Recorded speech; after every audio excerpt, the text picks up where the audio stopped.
The chamber of the Galactic Council buzzed with uneasy energy. It was a rare event for all member species to convene simultaneously, but the gravity of the matter demanded nothing less. For the first time in millennia, a new species had reached the threshold of interstellar travel. Normally, such an event was celebrated. Yet this time, the atmosphere was anything but joyous. At the heart of the chamber, Chancellor Vree of the Zarn Confederacy stood, her translucent tendrils quivering with tension. Esteemed representatives of the council, she began, her voice carrying a melodic resonance that echoed through the hall. We find ourselves at a crossroads. The humans have entered our awareness, not through diplomacy, but through noise, through chaos, and through an unsettling enthusiasm for destruction. A murmur spread across the assembly. The council chamber, an intricate amphitheater carved from a massive asteroid, was designed to house the diverse forms of the galaxy's civilizations. Amphibious Kalnari lounged in shallow pools, their bioluminescent fronds flickering in irritation. The insectoid Chirath clicked their mandibles in nervous rhythm. Even the usually stoic Prilithians, encased in their metallic exosuits, shifted uneasily. "Chancellor," said Admiral Crick of the Tellurian Coalition, his voice a low hum amplified by his species' throat chambers. "It is not their weapons alone that concern us. Many species develop formidable arsenals in their ascent. What is troubling is their excitement." "Excitement," repeated Ambassador Zalara of the Venix, her crystalline structure refracting the chamber's light into a kaleidoscope of colors. "Elaborate, Admiral." Crick gestured toward the center of the chamber, where a holographic display flickered to life. The room dimmed, and the council members turned their attention to the projection. "This," Crick said gravely, "is an intercepted human broadcast." The image showed a vast desert under a searing yellow sun. In the foreground, enormous machines with treaded wheels and long, cannon-like appendages rolled across the sand, their movements precise and deliberate. From the primitive recording came an incessant roar of cheers. Human voices, loud, exuberant, and entirely uninhibited, filled the air. "This is a demonstration of their tank technology," Crick explained. "Observe their reaction." The image zoomed in on a crowd of humans, their faces contorted in expressions of pure delight. They were shouting, clapping, and even laughing as the machines performed coordinated maneuvers. When one of the tanks fired its weapon, the cheers grew deafening. "What?" Zalara began, struggling to comprehend. "What is this? Why are they celebrating?" Crick paused, his feathered crest flattening in discomfort. "They call it military demonstrations. It appears to be a form of entertainment." The room erupted in disbelieving chatter. "Entertainment?" barked General Torvok of the Bolgrothi hegemony, his massive frame vibrating with outrage. "Weapons are tools of war, not toys for amusement." "And yet," Crick replied, his voice steady, "the humans seem to derive immense pleasure from their capabilities. Their admiration for destruction is not limited to necessity. It is a form of artistry to them." Zalara's crystalline body dimmed in what her species considered a gesture of unease. Artistry? How could such a mindset evolve? Destruction is a necessity for survival, not a spectacle. "That is precisely the concern," said Vree, her tendrils twitching as she stepped forward. "The humans are not driven by survival alone. They create weapons of unprecedented scale and then revel in their use, often among themselves, for no apparent gain." The hologram shifted to a new scene. This time, sleek, metallic objects shot across a brilliant blue sky, trailing white contrails. The recording zoomed in on a human crowd watching from the ground, their faces lit with awe. "These are called fighter jets," Crick explained. "Capable of traveling at extraordinary speeds, they are armed with an array of destructive capabilities. Listen to their response." A roar of applause filled the chamber as the jets performed synchronized loops and dives. Humans shouted words of praise, their voices tinged with unrestrained enthusiasm. Some waved flags, while others recorded the event on handheld devices. "This is not survival," muttered Torvok, his deep voice carrying an edge of disgust. This is worship. Indeed, Vri agreed. And it grows worse. This footage is merely the public display. Their private networks are filled with similar celebrations, discussions, simulations, even competitions centered around the mastery of warfare. The council fell into an uneasy silence. Each representative was lost in their own thoughts, trying to make sense of this unprecedented behavior. Finally, Zalara spoke. Have they shown any inclination toward diplomacy? They have, Vri admitted, though her tone suggested the answer was not as hopeful as it seemed. But even their diplomatic overtures are tinged with a peculiar arrogance. They do not approach us with curiosity or caution. They seem excited. Excited about us? Zalara asked, puzzled. No, Vri corrected. Excited about the prospect of comparing their weapons to ours. A collective gasp rippled through the chamber. Admiral Crick nodded grimly.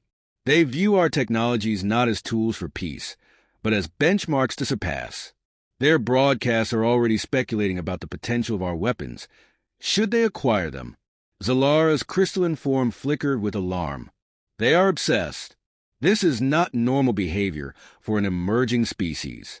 No, it is not, Vri agreed. And that is why we must decide how to proceed. Do we attempt to guide them, knowing they might misuse our teachings? Or do we isolate them, hoping they do not turn their obsession outward? The room was silent for a moment, each representative weighing the options. But it was Torvak who finally voiced a fear that all of them shared. Guidance may be futile, he said. They celebrate destruction. They revel in the power of annihilation. The most terrifying sound in the universe is not the roar of their weapons. It is the sound of their laughter as they unleash them. Vri closed her eyes, her tendrils drooping in resignation. And now, that sound has reached us. A month after the Galactic Council's emergency meeting, the Zarn Confederacy received an official communication from the humans. It was their first direct attempt to engage with the wider galactic community. The message, encoded in an impressively adaptive language algorithm, was unsettling in both its simplicity and its tone. To the esteemed members of the Galactic Council, from United Earth Directorate, Sol System. Subject, let's talk. Greetings. We, the representatives of humanity, humbly extend our hand in friendship to the interstellar community. We have seen the stars, dreamed of what lies among them, and are thrilled to discover we are not alone. We believe that through cooperation, exchange, and mutual understanding, we can forge a future of unparalleled innovation and achievement. Also, we have a few questions about your technologies, particularly your propulsion systems and directed energy weapons. Your footage has been truly inspiring. Please let us know when we can meet and chat. Our engineers are very eager to collaborate. With boundless curiosity and excitement, Directorate Chairperson Elena Navarro. The room went silent as the message finished playing. Chancellor Vri lowered her tendrils, signaling her profound unease. Admiral Crick cleared his throat, his voice heavy with disbelief. Did they just say they're inspired by our weapons? Inspired. Zalara's crystalline form dimmed. Their tone, it is not hostile, yet it feels unnerving. That final line, eager to collaborate, it is almost predatory.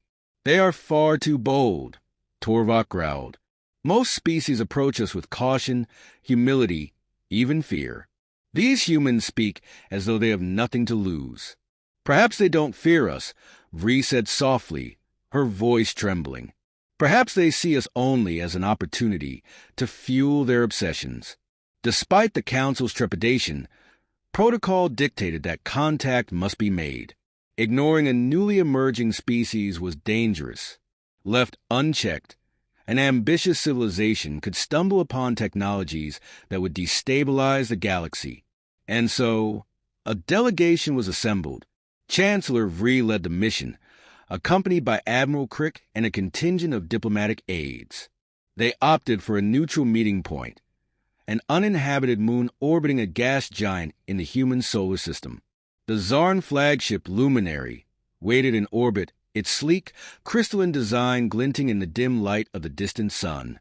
The humans arrived promptly, their vessel crude by galactic standards, but astonishingly functional. Its bulky design was an amalgamation of practicality and ingenuity, heavily armored and bristling with weapons.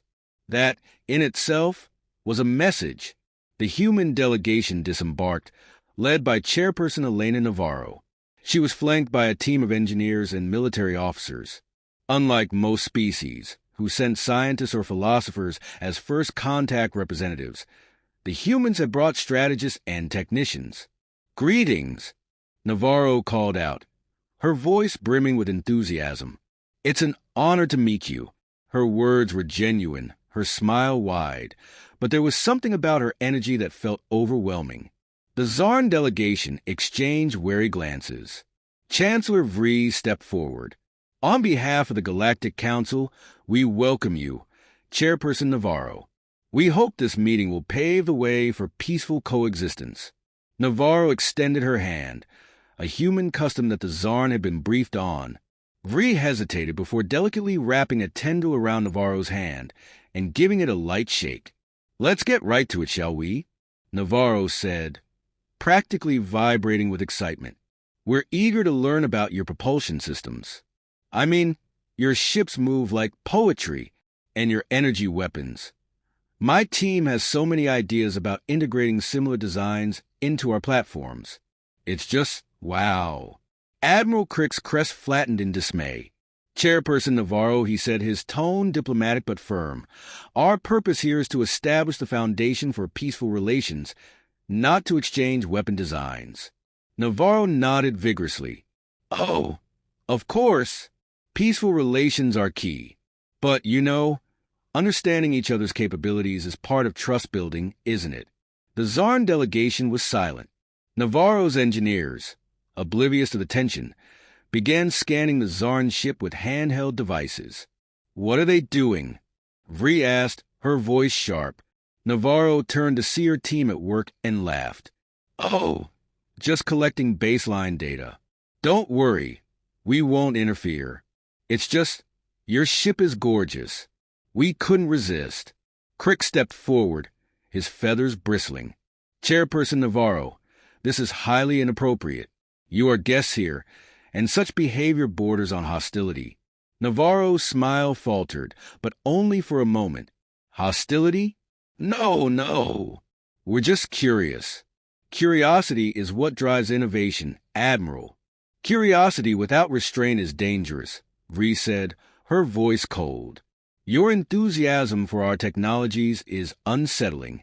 Navarro tilted her head, genuinely puzzled. "Unsettling? We see it as admiration. You've achieved so much. It's inspiring. Why wouldn't we want to learn from you?" Before Vries could respond, one of the human engineers called out, holding up a tablet. "Chairperson, you've got to see this. Their energy cores operate at 300% efficiency compared to ours. Imagine the weapons we could power with this." The room froze. The humans didn't even seem to realize the weight of what they had just said. Admiral Crick's feathers puffed in alarm. "You speak of weapons so casually. Is that all you see in our technology?" Navarro raised her hands in a placating gesture. "No, no, of course not. It's just, weapons are a big part of what we do. They've driven so much of our innovation, rocketry, material science, AI development. It's all interconnected with destruction," Torvok growled, his voice low and dangerous. Navarro met his gaze, unflinching. "With defense," she corrected. "We don't want war, but we won't shy away from preparing for it.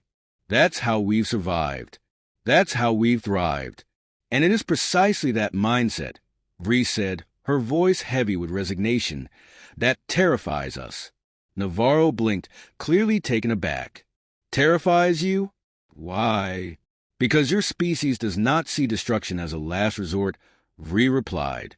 "You see it as a challenge, as a spectacle, as something to be celebrated. Your enthusiasm for conflict, for the tools of war. It is unlike anything we have encountered, and it threatens to destabilize everything we have built. Navarro's smile faded completely. For the first time, she looked uncertain. "We celebrate ingenuity," she said softly, "not destruction. You've misunderstood us." "Have we?" Crick countered. "Your species cheers for weapons displays. You revel in the power to destroy. And you approach us not with caution, but with eagerness to compare strengths. How can we interpret that as anything but dangerous?" Navarro looked down, uncharacteristically quiet. Her team exchanged nervous glances. Their earlier excitement dimmed. After a long pause, she spoke. "Maybe you're right. Maybe we've been too enthusiastic. But that's who we are. We push boundaries. We innovate. And, yes, we get excited about what we can create, even if it's a weapon. But we want to learn, to grow, to be better. Can't you see that?" Vree regarded her carefully. "We see potential in your species, Chairperson Navarro. But potential can lead to greatness, or catastrophe. The choice will be yours." The meeting ended shortly after, leaving the humans with much to consider, and the council with much to fear. The humans' departure left a silence heavy with apprehension aboard the luminary. Chancellor Vree stared out the observation window, her translucent tendrils motionless, reflecting the dim light of the distant gas giant. Behind her, Admiral Crick and the other council representatives sat in tense deliberation. "That was a disaster," Crick muttered, his feathered crest rippling in agitation. "They're more dangerous than we feared." "They're ambitious," Vree said, her voice weary. "But ambition alone does not make them a threat." "Ambition backed by obsession does," General Torvok growled. His hulking form leaned forward, the metallic plating of his exosuit glinting ominously. Their fascination with weapons borders on worship. They spoke of learning, but their every question circled back to destruction. Zalara, the crystalline ambassador, shimmered with a faint hue of uncertainty. "They are young," she said softly. "Perhaps this is merely a phase in their development. All species must pass through trials of understanding before they can grow. And if they fail?" Torvok snapped. "What then? They already dream of surpassing our capabilities. Do you think they will hesitate to turn those dreams into reality?" The room fell silent as the implications settled over the delegation. It was Admiral Crick who finally broke the quiet. "We must decide how to proceed," he said. "Ignoring them is not an option. They are too ambitious to be left unchecked. But if we engage, we risk accelerating their development. They could adapt and replicate our technologies faster than we can control them." Vree turned to face the room, her tendrils trembling faintly. "We must be cautious. Yes, but we cannot abandon them. Isolation breeds fear and resentment, and the humans are not the kind to sit idle while the galaxy ignores them. We must guide them. Carefully." Torvok growled, his voice low and menacing. "Guide them? They'll take our guidance and twist it into more weapons." "You heard them. They see everything as a tool for destruction." "Not everything," Zalara interjected.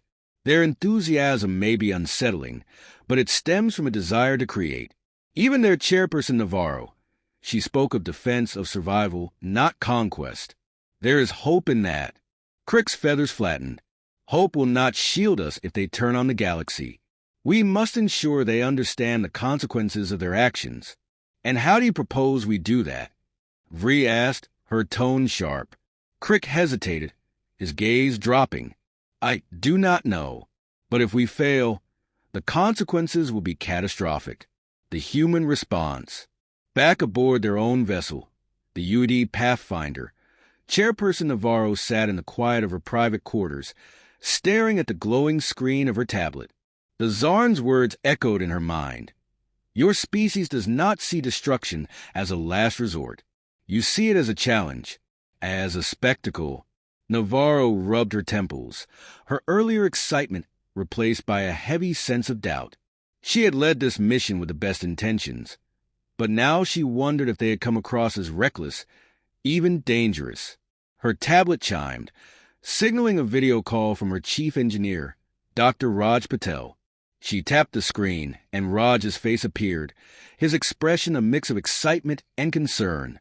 "Elena," he began, skipping formalities. "Have you seen the energy core readings from their ship? It's incredible. Their technology." "Raj," Navarro interrupted, her tone weary. "I know you're excited, but we need to talk about how we're presenting ourselves to the Council." Raj frowned. "What do you mean?" "We're showing them what we're capable of. Isn't that the point of first contact?" "Not when it makes us look like warmongers," Navarro said sharply. "The Zarn think we're obsessed with destruction, that we can't see beyond our weapons. And honestly, can you blame them?" Raj's enthusiasm faltered. "We're not warmongers," he said defensively. "We're innovators. Everything we've built, rockets, drones, AI, it all started with a need to protect ourselves. How do we explain that to them?" Navarro sighed. "We don't. Not yet. First, we need to show them that we're more than our military. We need to prove that we're capable of peace. And how do we do that?" Navarro stared at the screen for a long moment, her mind racing. Finally, she said, "We start with honesty. They need to see who we really are, not just what we built, but why we've built it. And they need to see that we're willing to learn." A delicate experiment. The humans sent another message a week later. This time, it was markedly different in tone. To Galactic Council. From United Earth Directorate. Subject: a proposal. Honored members of the Galactic Council, we understand that our enthusiasm may have unsettled you. Please know that it stems not from a desire for conflict, but from a deep-seated need to protect and innovate. Our history is fraught with struggles that have shaped us, but we aspire to rise above them. To that end, we propose a cultural exchange. Allow us to share not only our technologies, but our stories, our art, our music, everything that defines who we are beyond our machines. And in return, we ask for your guidance. Teach us what it means to be part of a galactic community, with respect and hope. Chairperson Elena Navarro. The council was hesitant, but ultimately agreed. A small group of humans was invited to the Zarn homeworld, where they would engage in a series of discussions and demonstrations designed to showcase their culture, both the good and the troubling. Admiral Crick remained skeptical. This could be a ploy to learn more about our systems. Or it could be an opportunity, Zalar countered. If they truly wish to grow, we must give them the chance. The humans arrived with art, literature, and recordings of music that resonated with raw emotion. They shared stories of their struggles and triumphs, their mistakes and lessons learned. For every tale of war, there was one of peace. For every weapon, a work of art. But most striking was their honesty. They did not shy away from their flaws, nor did they deny their fascination with power. "We are who we are," Navarro said during one session, addressing a room of council members. "But we want to be better. Help us understand what that means." A fragile understanding. Weeks passed, and slowly, the council's perception of the humans began to shift. While their obsession with military equipment remained unsettling, it became clear that it was not born from malice, but from a complex mixture of fear, ambition, and creativity. "They are not what we expected," Vree admitted during a private meeting with Crick and Zalara. "Their enthusiasm is dangerous, yes, but it is also hopeful." Crick's feathers ruffled. "Hopeful? Their fascination with destruction is still a threat." "Perhaps," Zalara said, her crystalline form glowing softly. "But threats can be mitigated, and hope can be nurtured." As the humans prepared to leave, Navarro addressed the council one final time. "Thank you," she said, her voice steady but earnest, "for giving us this chance. We have much to learn, and we know that trust will take time. But we hope this is the start of something greater for all of us." Vree watched her go, a cautious optimism blooming within her. The humans were dangerous, yes, but they were also willing to listen.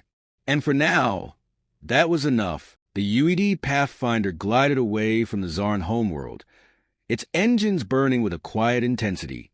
Chairperson Elena Navarro stood on the observation deck, watching as the alien planet shrank into the darkness of space. The mission was over, but the weight of its implications remained heavy on her shoulders. Chairperson, Dr. Raj Patel said as he approached, his usual exuberance tempered. "We've received the Council's debrief. They're open to further dialogue, but remain cautious." "Cautious is better than hostile," Navarro replied, her tone even. "At least we bought some time." Raj nodded, though the lines of worry on his face betrayed his unease. "Do you think they'll ever trust us?" Navarro didn't answer immediately. She clasped her hands behind her back, her gaze fixed on the void. Trust isn't something you win overnight, especially not when your species has a reputation for celebrating destruction. But we'll get there, one step at a time. A subtle shift. Back on the Zarin homeworld, the Galactic Council convened to discuss the humans' departure and what their next steps should be. Chancellor Vree presided over the meeting, her tendrils drooping with exhaustion. "Let us be clear," she began, her voice resonating through the chamber. "The humans are not yet a threat, but their potential for disruption cannot be ignored. They are ambitious, resourceful, and, above all, relentless. We must decide how to engage with them moving forward." Admiral Crick's feathers bristled as he spoke. "They've shown us their culture, their art, their stories. But behind every tale of beauty lies a shadow of destruction. They cannot separate their creativity from their fascination with power." "And yet," Zalara interjected, her crystalline body glowing faintly, "they came to us with open hands. They shared their vulnerabilities, their mistakes. That is not the mark of a species intent on conquest." Torvok let out a low growl. "It is a tactic. Share enough to seem harmless while studying us in return. Do not be fooled by their humility. It is a mask for their ambition." Vree raised a tendril, silencing the debate. "We cannot judge them solely on what they might become. We must guide them, as we have guided other species before. But we must also prepare for the possibility that they will reject our guidance." The room fell silent. No one dared to voice what they all feared, that the humans, once fully integrated into the galactic community, might surpass them all, not in enlightenment, but in the very power they sought to restrain. The first joint venture, the humans' proposal for a cultural exchange, had included another, riskier idea. A joint scientific project to develop non-military applications of advanced technology. After much debate, the Council agreed to a pilot initiative, a research station in neutral space, staffed by both humans and representatives from various Council species. The station, dubbed Harmonic Nexus, was established within 6 months. Its mission was twofold: to foster collaboration and to monitor the humans' intentions more closely. Navarro herself oversaw the human delegation, ensuring that the team selected represented the best minds Earth had to offer, not just in engineering, but in diplomacy, ethics, and the arts. The Zarin sent Zalara, whose calm demeanor and open-mindedness had made her one of the few council members willing to engage with the humans without prejudice. Their first days aboard the station were tense. The human engineers were eager, their excitement often bordering on overwhelming, while the council scientists were cautious, keeping a wary distance. One particular incident highlighted the cultural divide. Raj Patel had designed a prototype energy converter, inspired by the Zarin energy cores. During a demonstration, he explained how the device could be adapted to power planetary defense systems, a comment that immediately soured the mood. Zalara approached him afterward, her crystalline surface dimmed with disapproval. "Dr. Patel, must you always frame your innovations in terms of defense? Can you not see how it unsettles us?" Raj, caught off guard, stammered. "I didn't mean to offend. It's just defense is where we've always focused. It's what drives us to innovate, and that is precisely what we struggle to understand," Zalara replied. "Your creativity is remarkable, yet it is so often tied to conflict. Why can it not be tied to peace?" Raj hesitated, then nodded. "You're right. I'll try to reframe my thinking." It was a small moment, but it marked a turning point. Over time, Both sides began to find common ground, sharing ideas and perspectives that challenged their assumptions about one another. The test of trust. The fragile peace between the humans and the Council faced its first real test when a rogue faction from a neighboring system attacked Harmonic Nexus. The faction, opposed to the Council's integration efforts, saw the station as a symbol of unwanted interference and sought to destroy it. The assault was swift and brutal. The station's shields held, but the attackers deployed advanced weaponry that overwhelmed its defenses. As chaos erupted, the human delegation sprang into action. Raj Patel led a team of engineers to reinforce the station's power systems, while the human security officers coordinated with Council personnel to repel the invaders. Navarro herself took command of the situation, her voice calm but authoritative as she directed efforts to secure the station and protect its inhabitants. "What are you doing?" Admiral Crick demanded when he saw the humans deploying drones to counter the attackers. "Saving lives," Navarro shot back. "Unless you'd rather we stand by and watch the station burn." Despite their initial reluctance, the Council personnel followed Navarro's lead. Together, they managed to repel the attackers, though not without casualties. Afterward, as the dust settled, Vree addressed the human delegation. "You have proven yourselves capable allies," she admitted reluctantly, "but your methods remain disconcerting. Even in defense, you are quick to turn to violence." Navarro met her gaze, her expression somber. "We don't take pride in that, but when lives are at stake, we act. Sometimes that means making hard choices." "And yet," Zalara said softly, "you chose to protect, not destroy. Perhaps there is hope for you after all, a new beginning." The attack on Harmonic Nexus was a turning point in Human Council relations. While it highlighted the humans' capacity for violence, it also demonstrated their commitment to cooperation and their willingness to risk their lives for the greater good. The Council's stance toward humanity shifted. They were no longer seen as a looming threat, but as a species at a crossroads, one with the potential for both great destruction and great progresso. Navarro returned to Earth with a renewed sense of purpose. The path forward would not be easy, but for the first time, she felt confident that humanity could find its place among the stars. "We're not just builders of weapons," she said in a speech to the United Earth Directorate. "We're builders of bridges, and it's time we proved that to the galaxy." Epilogue. Years later, the Harmonic Nexus became a symbol of unity, a place where species from across the galaxy work together to solve the universe's greatest challenges. Humanity, though still regarded with caution, earned its place as a valuable member of the galactic community, not because of its weapons, but because of its willingness to grow, to learn, and to adapt. And though the sound of their excitement about military equipment still unnerved their allies, it was tempered by something far more powerful: the sound of their laughter, their music, and their dreams of a better future.